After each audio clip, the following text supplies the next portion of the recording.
માંડવી તાલુકા પંચાયતની પ્રથમ સામાન્ય સભા પ્રમુખ અને ઉપપ્રમુખ પદની સત્તાવાર નિમણૂક માટે મળી હતી.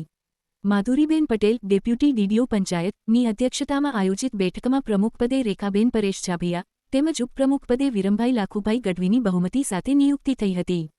કારોબારી ચેરમેન પદે બળવંતસિંહ ટપુભા જાડેજા, સત્તાપક્ષના નેતા કીર્તિભાઈલાલ ગોર, દંડક તરીકે અંકિત ગિરી રાજેશ ગિરી ગોસ્વામીની વરણી થઈ હતી. તાલુકાભરમાંથી ઉપસ્થિત કાર્યકરો અને આગેવાનોએ નવનિયુક્ત હોદ્દેદારોનું સન્માન કરી આવકાર્યા હતા. આ પ્રસંગે જિલ્લા પંચાયતના સદસ્ય વાલજીભાઈ સંગાર, વિનોદભાઈ જબુવાણી, વર્ષાબેન કન્નડ, જીવરાજભાઈ ગઢવી, પ્રફુલસિંહ જાડેજા, કનુભા જાડેજા, દેવાંગભાઈ સાખરા, નિલેશભાઈ મહેશ્વરી, ભાવેશભાઈ સાધુ, શિલ્પાબેન નાથાણી, પ્રવીણભાઈ છાભિયા, પ્રદ્યુમનસિંહ જાડેજા, દશરથસિંહ જાડેજા, રાહુલગીરી ગોસ્વામી, ઓસમાનભાઈ લંગા સહિતના ઉપસ્થિત રહ્યા હતા. 2047 વિકસિત ભારતના સપનાદ્રષ્ટા માનનીય મોદી સાહેબના નેતૃત્વમાં જ્યારે ગુજરાતમાં તમામ તાલુકા પંચાયતો અને નગરપાલિકાઓના જ્યારે આજે સુકાનીઓ દરેક પ્રજા માટે સેવામાં કાર્યરત થવાના છે, ત્યારે આજે માંડવી તાલુકાના પંચાયતના જ્યારે પ્રમુખ તરીકે નારી શક્તિના પ્રતીક મારા બેન રેખાબેન છાભૈયા, અમારા ચાવણ સમાજનું ગૌરવ ભાઈ શ્રી વિરમભાઈ લાખુભાઈ ગઢવી, કારોબારી ચેરમેન મારા પરમ મિત્ર ભાઈ શ્રી બળુભા ટપુભા જાડેજા, જેમણે આ વિસ્તારમાં ખૂબ જ સારા કામ કર્યા છે અને પ્રજાલક્ષી કાર્યો કરવામાં જેની અલગ કુનેહ છે, એવા સત્તાપક્ષના નેતા તરીકે મારા પરમ મિત્ર ભાઈ કીર્તિ અને ગઢશીશા પંથકના ગૌરવ અને દંડક એવા અંકિતભાઈ ગોસ્વામી, આ બધાની જ્યારે ભારતીય જનતા પાર્ટી કચ્છ જિલ્લા અને ગુજરાત પ્રદેશ વતી જ્યારે એમની સૌની વરણી થઈ છે, ત્યારે સૌપ્રથમ તો હું પાંચે પાંચને અહીંથી અભિનંદન અને શુભકામના પાઠવું છું. સાથે સાથે 2047ના વિકસિત ભારતના સ્વપ્નદ્રષ્ટા માનનીય મોદી સાહેબની જે પણ સ્વપ્ન છે, એ સ્વપ્નને સાકાર કરવા માટે ભારતીય જનતા પાર્ટી માંડવી તાલુકો અને એમની ટીમ, તાલુકા પંચાયત અને એમની ટીમ આખા 5 વર્ષ સુધી ખડે પગે પ્રજાની સેવા માટે હાજર રહેશે. અને અત્યારે જે પણ 5 હોદ્દેદારો છે એને 2.5 વર્ષ માટે આ હોદ્દા ઉપર આરૂઢ કરેલ છે. અને ત્યારબાદ જે પણ પાર્ટીની પ્રક્રિયા છે, એ પ્રક્રિયાના ભાગરૂપે આગળ વધશું. સાથે સાથે જે માંડવી તાલુકાની પ્રજાના જે બાકી રહેતા કામ છે, એના માટે ચૂંટણીમાં જે પણ વાયદાઓ થયા છે અને અમારા યુવા મોરચો હોય, મહિલા મોરચો હોય, લઘુમતી મોરચો હોય, કિસાન મોરચો હોય, બક્ષીપંચ મોરચો હોય કે અનુસૂચિત જનજાતિ મોરચો હોય, અને અમારે સંગઠનની આખી ટીમ જ્યારે ચૂંટણીમાં ગામો ગામ અને ઘરો ઘર ખૂંદી કરી અને પ્રજાના પ્રશ્નોને સાંભળ્યા છે, એ સાંભળ્યા પ્રશ્નને 2.5 વર્ષમાં અમે કેવી રીતે વાચા આપી શકીએ, એના માટે અમે આખી ટીમ, સંગઠન અને તાલુકા પંચાયતની આખી ટીમ સતત પ્રયત્નશીલ રહેશું. અમારા સૌના માર્ગદર્શક જિલ્લાના અધ્યક્ષ ભાઈ શ્રી દેવજીભાઈ વરચંદ અને સાંસદ શ્રી વિનોદભાઈ ચાવડા સાહેબ, અને સાથે સાથે ગુજરાત ભાજપનું ગૌરવ, કચ્છનું ગૌરવ, આપણા ગુજરાત સંગઠનના મહામંત્રી અને માંડવી અને મુંદ્રા મત વિસ્તારના ધારાસભ્ય લોકલાડીદા અનિરુદ્ધભાઈ દવેજીના માર્ગદર્શન હેઠળ અમે જ્યારે માંડવીના સર્વાંગી વિકાસનો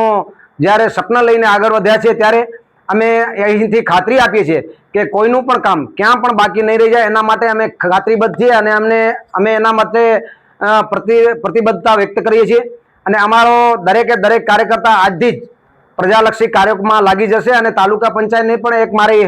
વિનંતી છે અને સાથે સાથે પક્ષના અધ્યક્ષ તરીકે મારી ટકોર પણ છે. સતત ને સતત તાલુકા પંચાયતની જે કેબિન છે,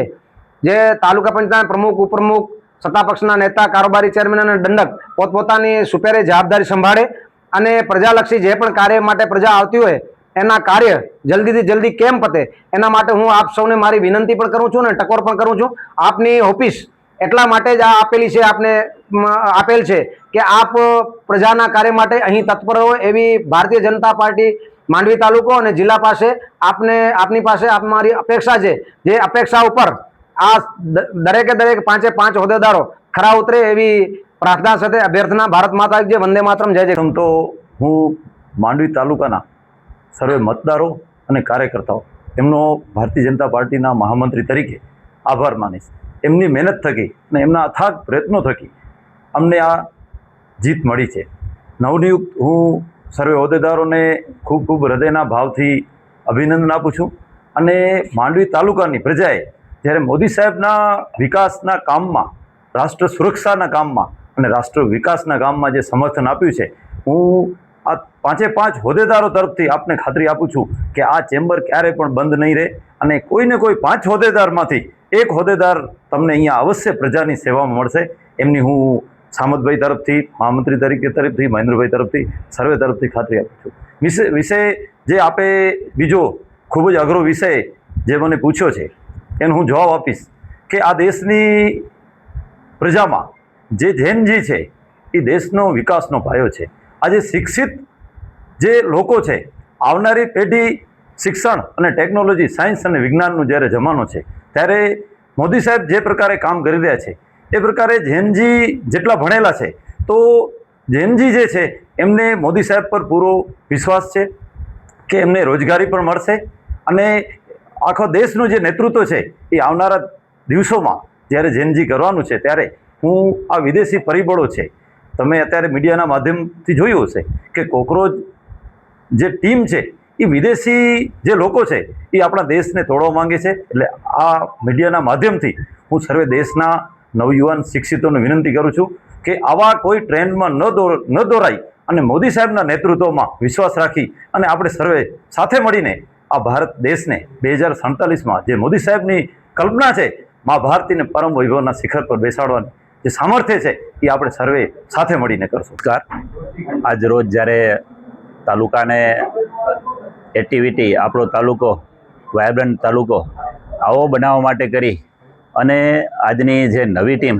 આપણી લોકશક્તિ અને પરંપરા મુજબ જ્યારે આજે અહીં માંડવી તાલુકા પંચાયતની નવી કારોબારીના પ્રથમ જે 5 હોદ્દેદારોને જ્યારે નિમણૂક કરવામાં આવી છે ત્યારે દરેક હોદ્દેદારોને હું સંગઠનોથી અભિનંદન આપું છું. વાત રહી વિકાસની, મારાથી પૂર્વ વક્તાઓએ જે આજે દરેક બાબત ઉપર છણાવટ કરી છે, પણ જ્યારે માનનીય વડાપ્રધાન નરેન્દ્ર મોદી સાહેબ એક નારી શક્તિને એની કર્તૃત્વને ઉજાગર કરવા માટે કરી, નારી શક્તિને આગળ લાવવા માટે કરી અને જ્યારે આ દેશ અને આ તાલુકાને એક સત્તા સોંપી અને એક એ નારી પૂરેપૂરું અહલ્યાબાઈ કે લક્ષ્મીજીનું એક ઉદાહરણ પૂરું પાડે એવા ભાગરૂપે અમે અહીં અમારા જે પ્રમુખ તરીકે નવનિયુક્ત રેખાબેન છાબૈયા નિયુક્ત થયા છે એનામાં અમે જોઈ રહ્યા છીએ. એનું કર્તૃત્વ, એની જ્યારે શક્તિ છે એમાં એની સાથે સંગઠન છે અને આ માંડવી તાલુકો પૂરેપૂરો એની જોડે છે. એને કામ કરવામાં આખી કારોબારી પણ એની જોડે છે અને સરસ મજાનું કામ થશે એવી અમે આ બેન પાસેથી અપેક્ષા રાખી છે અને એવી અમારી એમને શુભેચ્છા છે. પહેલાં સૌ બધાને જય ભારત. જે હું એમ કહેવા માગું છું કે સર્વે જે જવાબદારી પ્રમુખ પદની મને આપી છે તો નિષ્ઠાપૂર્વક અમે સૌ ટીમ સાથે મળીને બજાવશું. અહીંના બધા સારા કામો કરશું, બધા એક સાથે મળી આપણે બધા ભેગા મળીને બધા સાથે કામ કરશું. રસ્તાઓ છે, સ્કૂલો છે, પછી બધે એવા જે કામો ખૂટતા કામો હશે એ બધા સાથે મળીને કરશું. મોદી સાહેબના આ દેશના અનુસાર મહિલા એ અબળા નારી નથી, એકદમ સબળા નારી છે, સ્ટ્રોંગ છે, એ ધારે તે કરી શકે એમ છે. આજરોજ જ્યારે માંડવી તાલુકા પંચાયત મધ્યે આજે સમગ્ર નવી ટીમની જ્યારે રચના કરવામાં આવી છે એમાં અમારા પ્રમુખ તરીકે રેખાબેન પરેશભાઈ અને ઉપપ્રમુખ તરીકે વિરમભાઈ લાખુભાઈ ગઢવી અને સત્તાપક્ષના નેતા તરીકે કીર્તિભાઈ રાજગોર, દંડક તરીકે અમારા અંકિતગીરી ગોસ્વામીની આજે જ્યારે સર્વાનુમતે વરણી કરવામાં આવી છે એ તકે આ દેશના વડાપ્રધાન આદરણીય નરેન્દ્રભાઈ મોદી સાહેબ, આ કેન્દ્રીય અમારા ગૃહમંત્રી અમિતભાઈ શાહ સાહેબ, અમારા કેન્દ્રના પ્રમુખ આદરણીય નીતિન નબીજી, ગુજરાત પ્રદેશના પ્રમુખ આદરણીય આપણા જગદીશ વિશ્વકર્માજી, અમારા મહામંત્રી અને આપણા સૌનું ગૌરવ, આપણા વિસ્તારનું ગૌરવ અને આપણા લોકલાડીલા, લોકપ્રિય અને જનપ્રિય અને પ્રકૃતિ પ્રેમી એવા ધારાસભ્ય શ્રી અનિરુદ્ધભાઈ દવે સાહેબ, કચ્છ સાંસદ ભાઈ વિનોદભાઈ ચાવડા સાહેબ, અમારા કચ્છ ભાજપના પ્રમુખ આદરણીય દેવજીભાઈ વર્ચન સાહેબ, અને અમારા માંડવી તાલુકા ભાજપના યુવા અધ્યક્ષ ભાઈ સામતભાઈ ગઢવી, અમારા મહામંત્રી મહેન્દ્રભાઈ રામાણી સાહેબ અને લક્ષ્મીશંકર જોશી સાહેબ તથા સમગ્ર માંડવી તાલુકા સંગઠનની ટીમનો હું આ તકે આજે તાલુકા પંચાયત સમગ્ર બોડી વતીથી હું એમનો હૃદયપૂર્વક આભાર માનું છું કે અમને આ 2 વર્ષ માટે જ્યારે અમને માંડવી તાલુકાની જનતાનો સેવા કરવાનો અમને આ જ્યારે તક આપી છે, એ તકમાં અમે સૌપ્રથમ તો જ્યારે શિક્ષણની ખૂટતી કડીઓ છે, આરોગ્યની ખૂટતી કડીઓ છે, રોડ અને રસ્તાના જે કામો છે, અને આપણે ખ્યાલ છે કે તાલુકા પંચાયત અને મામલતદાર ઓફિસના જ્યારે અરજદારો અહીં આવતા હોય છે, અને અગાઉની જે અમારી ટીમ હતી તાલુકા પંચાયતની, ત્યારે સુપેરે જે દાખલાઓના કામો છે, અરજદારોને ધક્કા ન પડે અને છેવાડાના માનવી સુધી જ્યારે અમારી જનજનની ભારતીય જનતા પાર્ટીની જે સરકારની યોજનાઓ છે, અમારા તાલુકાના છેવાડાના ગામડાઓ સુધી સેવાનો લાભ પહોંચે એવા અમારા 2.5 વર્ષના એ પ્રયત્નો હશે. રહી વાત કોંગ્રેસની, તો માત્ર ને માત્ર કોંગ્રેસ કથળેલી કોંગ્રેસે જે એના જે મનસૂબા છે 70 વર્ષ સુધી જે પ્રજાને પીસીને જે ન કરવાના કામો કર્યા છે, અને અત્યારે જે આજે આપ જોઈ રહ્યા છો ડબલ એન્જિનની સરકાર, આદરણીય મુખ્યમંત્રી ભૂપેન્દ્રભાઈ પટેલની ડબલ એન્જિનની સરકાર, જ્યારે માંડવી તાલુકાની અંદર અમારા મહામંત્રી આદરણીય અનિરુદ્ધભાઈ દવે સાહેબ, આપણા ધારાસભ્ય, આપ જોઈ રહ્યા છો કે અત્યારે રોડ અને રસ્તાના, પુલિયાના, કેનાલોના વિવિધ જે પ્રશ્નો હતા એ એમના સમયકાળની અંદરના કાર્યકાળની અંદર જે પ્રશ્નોના સોલ્યુશન થયા છે. અને અહીંથી હું માંડવી તાલુકાની જનતાને ખાતરી આપું છું કે અમારા પ્રમુખ શ્રી, અમારા રેખાબેન, અમારા ઉપપ્રમુખ ભાઈ વિરમભાઈ, એમના વતી સૌને સંગઠન વતીથી હું ખાતરી આપું છું કે આવનારા દિવસોમાં માંડવી તાલુકાની જનતાને હું ખાતરી આપું છું કે આપણા જે કાર્યો છે, અધૂરા કાર્યો છે, એ અમે પૂર્ણ કરવાની અહીંથી ખાતરી આપીએ છીએ. રહી વાત તાલુકા પંચાયતની, તો અમે 2 દિવસ એવા નક્કી કરશું, સોમ અથવા ગુરુ અથવા મંગળ અથવા શુક્ર, કે અમારી ટીમ આપણે અહીં ઓફિસની અંદર મળશે. અહીંથી હું આપને ખાતરી પૂરી કરી. ભારત માતા કી જય. જય જય ગરીબ. પ્રથમ ભારતીય જનતા પાર્ટીના શીર્ષ નેતૃત્વ અને આપણા વિસ્તારના ગૌરવ, આપણા લોકપ્રિય ધારાસભ્ય આદરણીય અનિરુદ્ધભાઈ દવે સાહેબ અને ગુજરાત પ્રદેશ ભાજપના મહામંત્રી એવા અનિરુદ્ધભાઈ દવે સાહેબના માર્ગદર્શન હેઠળ આપણા આ વિસ્તારમાં અત્યારે જે તાજેતરમાં ચૂંટણી થઈ એમાં ખૂબ જ સરસ રિઝલ્ટ મળ્યું છે, આપને સામે છે. આપણા જિલ્લાના પ્રમુખ આદરણીય દેવજીભાઈ, સાંસદ શ્રી વિનોદભાઈજી અને સામતભાઈ, તાલુકાના આપણા અધ્યક્ષ, અને બંને મહામંત્રીઓ આદરણીય મહેન્દ્રભાઈ અને જોશી સાહેબના નેતૃત્વમાં આપણે અત્યારે જ્યારે આજરોજ નવા નિયુક્ત હોદ્દેદારોની વરણી થઈ છે, ત્યારે હું આપના માધ્યમથી એટલું જણાવીશ કે 365 દિવસ અને 24 કલાક પ્રજાની વચ્ચે રહેનારી આ ભારતીય જનતા પાર્ટીની ટીમ છે. અમે લોકો આવનારા સમયમાં જે પણ ભારતીય જનતા પાર્ટીની ટીમ દ્વારા વિકાસના કાર્યો થશે એ તમામે તમામ ખૂટતી કડીઓ પૂર્ણ કરવામાં આવશે. અત્યાર સુધી જે પણ વિકાસના કામો થયા છે એ ભારતીય જનતા પાર્ટીની ટીમે જ કર્યા છે, અને આવનારા સમયમાં પણ જે ખૂટતી કડી છે એ પણ પૂર્ણ ભારતીય જનતા પાર્ટીની ટીમ જ કરશે. સંગઠન અને તાલુકા પંચાયતના સંકલન સાથે અમે ગ્રાસ લેવલે, એટલે કે ગ્રાઉન્ડ લેવલે નાના કાર્યકરો બુથ સુધી જઈ અને જે સમસ્યાઓ છે એનું વહેલી તકે નિરાકરણ થાય, વિકાસના કાર્યોને ગતિ મળે, એ રીતનો અમારે તમામ આખા ટીમનો અમારો ધ્યેય રહેશે.